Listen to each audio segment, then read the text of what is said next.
Welcome back, folks. 20 iconic fast food chains that became defunct explores the rise and fall of America's once favorite fast food joints. Remember places like Burger Chef, with its innovative kids' meals, and Bonanza, a haven for steak lovers. Though these chains have closed their doors, but their legacy continues to influence the industry today. So let's unwrap the stories of these beloved eateries.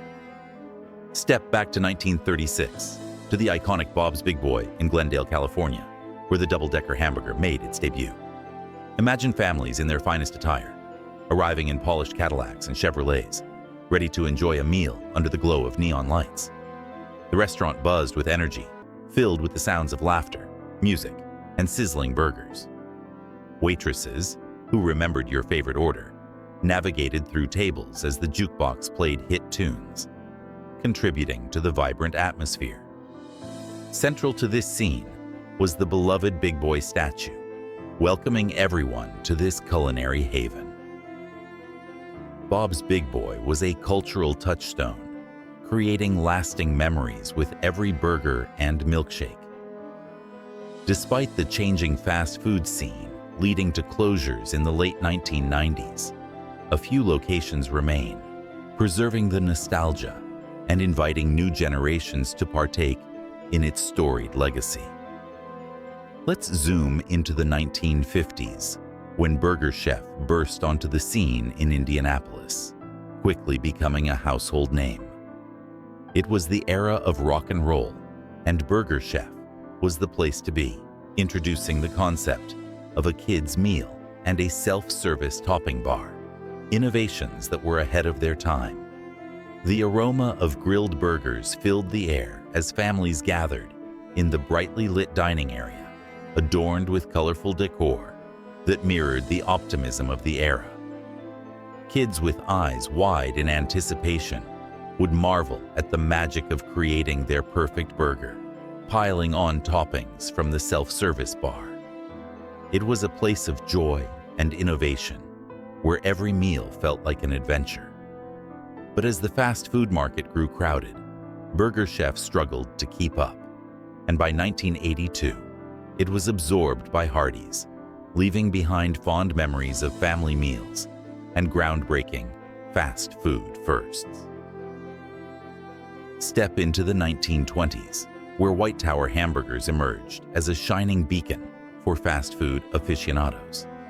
Mimicking the success of White Castle, White Tower offered small square hamburgers that became a hit, especially in the Midwest and Northeast. The restaurants, with their gleaming white exteriors and Art Deco design, stood out like jewels in the urban landscape. Inside, customers were greeted by the comforting smell of coffee and the sound of sizzling burgers, a welcome respite from the bustling city streets. It was a place where workers on their lunch break and families out for a treat could enjoy a quick, tasty meal without breaking the bank. Yet, as the decades passed, White Tower's reign came to an end, with most locations disappearing by the late 1980s due to legal battles and urban development changes, marking the end of an era for the beloved chain.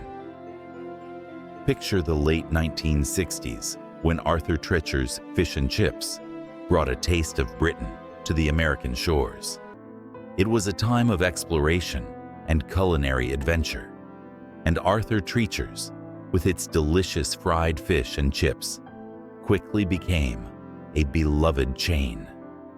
The cozy interiors, reminiscent of a British pub, offered a warm welcome to families looking for a dining experience that was both familiar and exotic.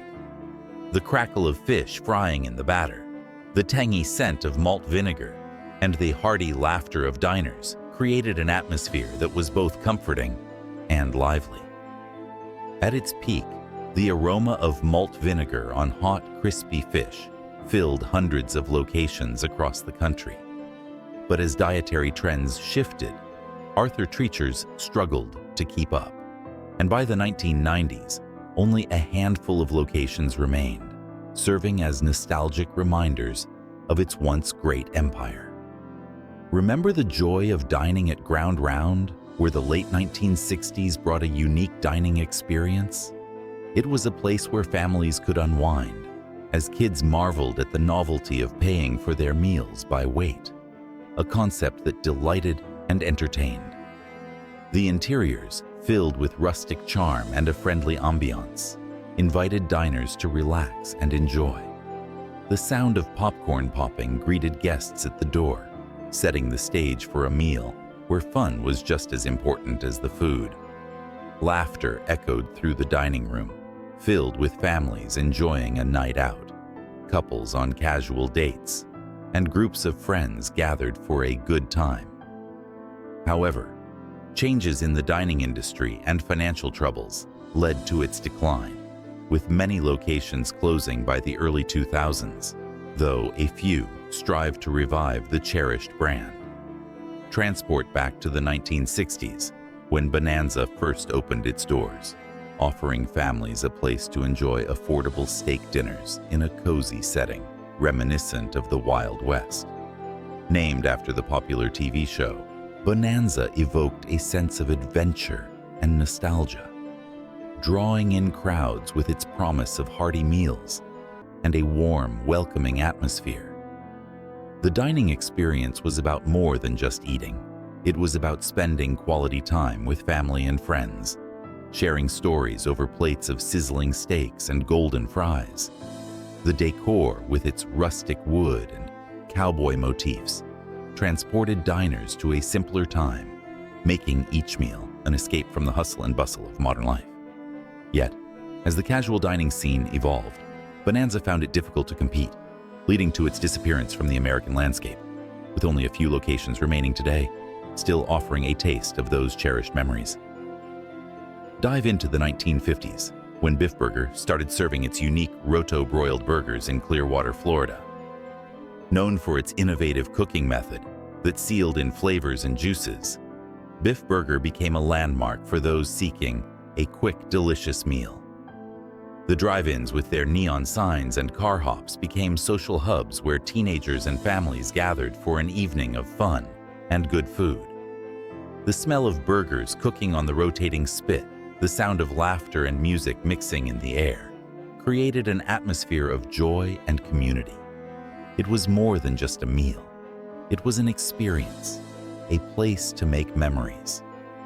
However, national expansion efforts in the 1970s didn't pan out, and by the late 1980s, most Biff Burgers had closed, leaving behind a legacy of innovation and tasty burgers that are still celebrated by fast food enthusiasts today. In the early 1960s, Carroll's ventured into the bustling burger business, quickly becoming a favorite in the Northeast with its signature club burger. The bright and cheerful restaurants, adorned with modern decor and offering a welcoming atmosphere, were the perfect backdrop for family outings and teenage hangouts alike. Carroll's was more than just a burger joint. It was a part of the community, a place where memories were made over shared meals and laughter. The menu, featuring a variety of burgers and other fast food favorites, catered to the tastes of a generation looking for quality and convenience. Despite its regional success and expansion through the 1970s, Carroll's faced stiff competition, eventually converting many locations into Burger Kings in the early 1980s, marking the end of Carroll's as a standalone brand, but not the end of its legacy in the hearts of those who grew up with it. Imagine the 1970s in Southern California, where Noggles introduced its fusion of Mexican and American fast food.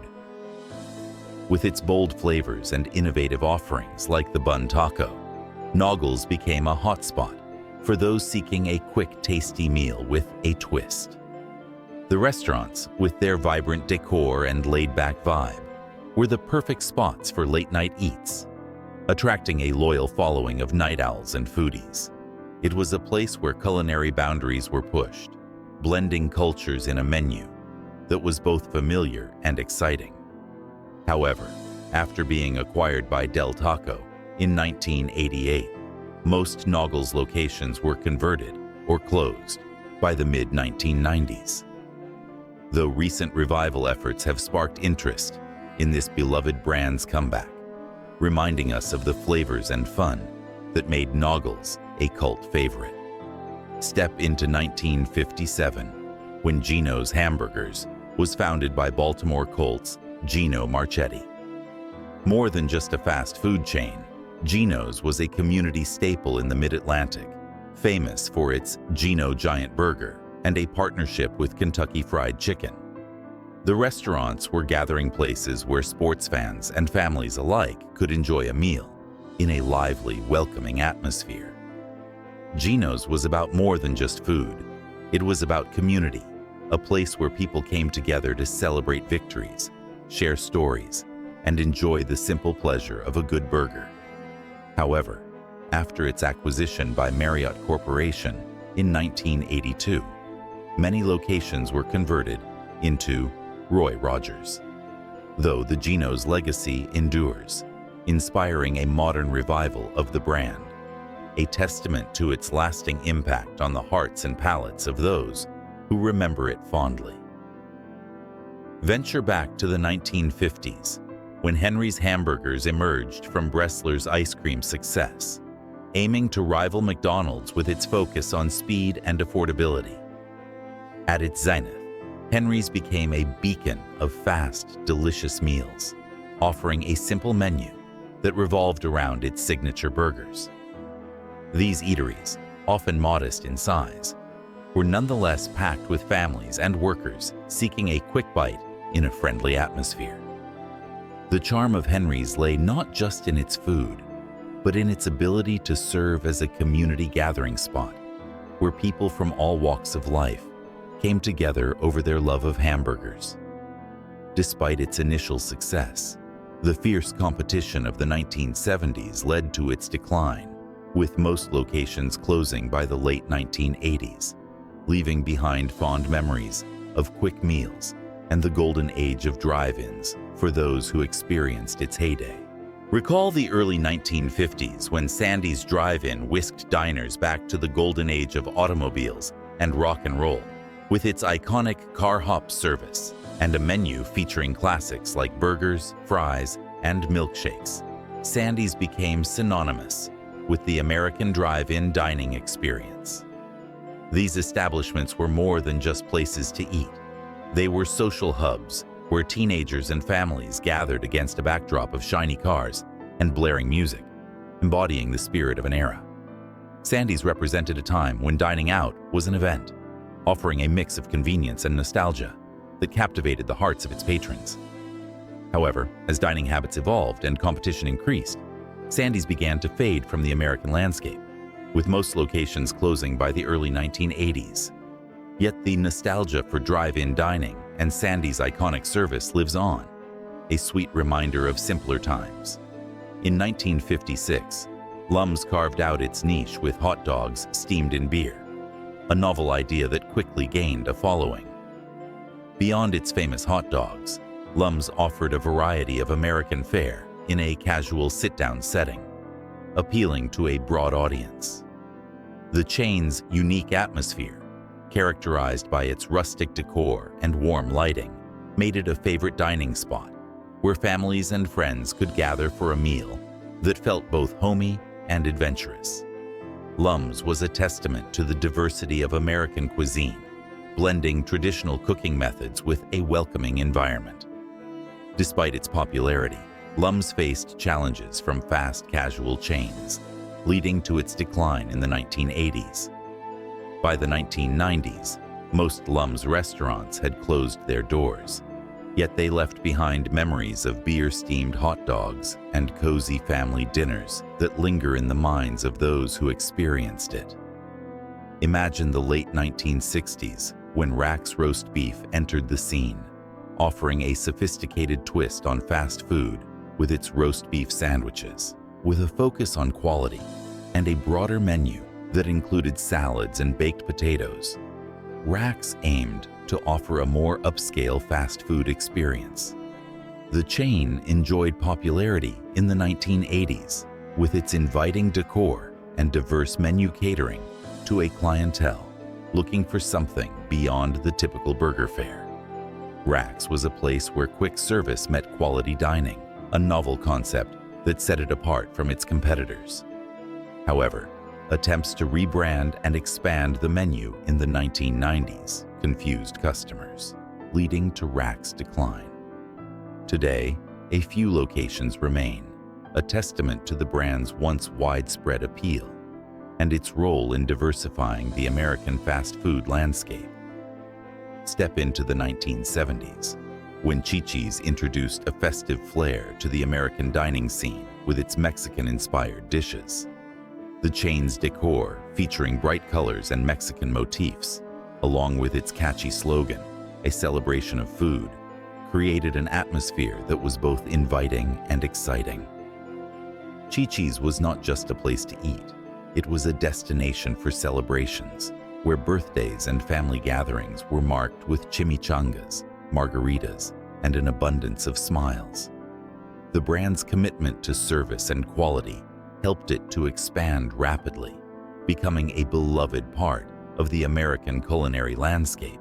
However, a combination of management challenges and a tragic hepatitis, an outbreak in 2003, led to the brand's decline in the US. Although Chi-Chi's restaurants closed in the United States, the brand continues to operate in Europe, still serving its signature dishes and margaritas, a testament to its enduring appeal. Founded in 1991 by country musician Kenny Rogers and former KFC CEO John Y. Brown Jr., Kenny Rogers Roasters brought a new twist to the fast food industry with its focus on healthy rotisserie cooked chicken. The chain's cozy country-themed decor and commitment to providing healthier alternatives to fried fast food made it a popular choice among consumers seeking quality and comfort. Kenny Rogers Roasters was more than a restaurant. It was a part of the movement towards healthier eating, offering dishes that were both delicious and nutritious. Despite a promising start and rapid expansion, the chain faced stiff competition and financial difficulties, leading to its decline in the US market. However, Kenny Rogers Roasters continues to thrive in Asia, where its legacy of wholesome, flavorful chicken endures, reminding us of the chain's impact on the fast food industry and the importance of healthy eating options. Imagine walking into Farrell's in the 1960s, greeted by the sound of old-timey music and the sight of waitstaff in period costumes, making every visit feel like a step back into a more whimsical time. This place was more than an ice cream parlor. It was a portal to joy, where the biggest sundaes you'd ever seen were served with sparklers and fanfare, making every kid's birthday wish come true. Farrell's was a cornerstone of childhood for many, a place where the menu was as much a spectacle as the decor, with names that sparked the imagination and flavors that delighted the senses. It was a venue where families celebrated milestones, from birthdays to good report cards, in an atmosphere of pure festivity. Changes in dining preferences and the complexities of maintaining such a themed concept led to a decline, and many locations closed. Yet, the memories of Farrell's, with its boisterous celebrations and indulgent ice cream treats, continue to bring smiles to those who remember its charm and extravagance. In the 1980s, Showbiz Pizza Place was a magical kingdom where pizza and entertainment collided in an extravaganza of animatronic characters and arcade games. It was a realm where the Rockafire Explosion Band played, enchanting children and parents alike with their robotic precision and catchy tunes. Showbiz wasn't just about eating, it was about experiencing. The thrill of winning a game in the arcade, the delight of watching animated performances, and the joy of sharing a pizza with family and friends. This was the place to be for birthday parties and celebrations, where kids were the stars and fun was the main course. However, as entertainment technology evolved and the novelty of animatronic bands waned, Showbiz merged with Chuck E. Cheese's, marking the end of its unique brand, but not the end of the memories made within its walls, which remain a cherished part of childhood for those who experienced it. Stepping into a Howard Johnson's was like entering an era where dining out was an event, celebrated with dishes like fried clams and an array of 28 ice cream flavors. Known for its distinctive orange-roofed buildings, Howard Johnson's was a beacon on the highway, promising weary travelers a taste of home and a warm welcome. It was more than a restaurant and motel chain. It was a part of the American journey, synonymous with road trips and family vacations. The atmosphere was one of comfort and nostalgia, offering a menu that catered to the tastes of America.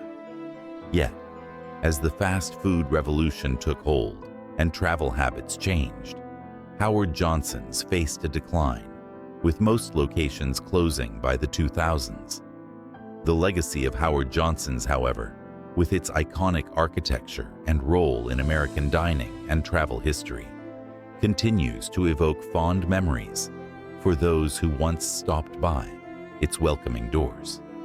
Winkies, a regional fast food chain founded in the early 1960s in Pittsburgh, Pennsylvania, quickly became a local favorite, celebrated for its hamburgers and the iconic Big Wink sandwich. It epitomized the fast food era of its time, offering quick, satisfying meals that catered to the busy lives of American families. The smiling hamburger mascot wasn't just a symbol. It was an invitation to a place where food was fast, delicious, and served with a side of joy. Winkies was a community staple, where after-school snacks and weekend treats were traditions, and where every meal was served with a dash of hometown pride. Despite its strong regional presence and the loyalty of its customers, Winkies could not withstand the pressure from larger national chains. By the mid-1980s, economic challenges and changing consumer preferences led to the closure of Winkies locations, leaving behind a legacy of good food and fond memories for those who grew up with its presence.